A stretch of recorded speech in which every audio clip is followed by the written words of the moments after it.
Attention aux faux démarcheurs de la SPA qui traîneraient leurs sales pattes actuellement dans la région. Pour faire une bonne action, adoptez plutôt un chat noir. Matou Filou, des personnes se faisant passer pour des membres de la SPA feraient du porte-à-porte dans le pays voironnais. Ils prétendraient vendre divers objets au profit de l'association. Cette dernière rappelle que ses membres ne font jamais de démarchage à domicile ni ne mandatent des professionnels pour le faire. Pour éviter ces désagréments, la solution reste peut-être de prendre un chien de garde, voire un chat noir. Accusé par certains de porter la poisse, le pauvre animal a bien du mal à trouver preneur. Gaëtan Bailly a pourtant failli craquer pour une petite boule de poil. Le chat noir, animal des sorcières, mistigris à ne pas croiser sur sa route, il inquiète et fascine les hommes. Si ces superstitions font sourire certains, elles préoccupent aujourd'hui les membres de l'APAGI. Et pour cause, dans ce refuge situé au Versou, près d'un tiers des chats sont noirs. Les gens vont préférer quand même les animaux qui ont des couleurs plus originales, donc ça va être le chat écaille de tortue, le chat tricolore.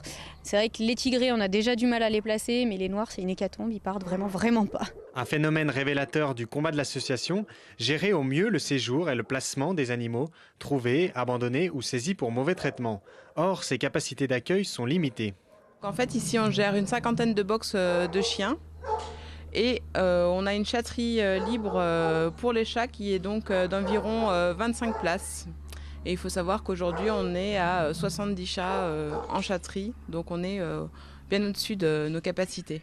L'APAGI doit alors compter sur de nombreux bénévoles qui réalisent travaux d'entretien, promenade des animaux ou encore actions de sensibilisation et collecte de dons.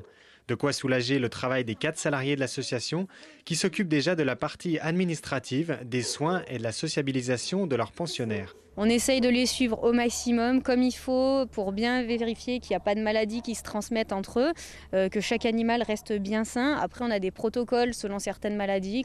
Donc on a aussi des vétérinaires qui suivent nos animaux, qui viennent tous les vendredis pour justement s'assurer que tout le monde va bien. Voilà, le but dans le refuge, c'est d'avoir des animaux sains et vraiment bien aptes à être adoptés. Cette petite fille, elle, a craqué pour un chat noir, de quoi rappeler aux plus superstitieux que seul le chat noir inconnu est censé porter malheur, mais jamais celui de la maison. Surtout si l'on suit la recette prônée par l'association, un peu de patience et beaucoup d'amour. Et si vous souhaitez adopter un animal, la SPA la plus proche, celle de Renage, est ouverte tous les jours, sauf jeudi, dimanche et fête, de 14h à 18h30.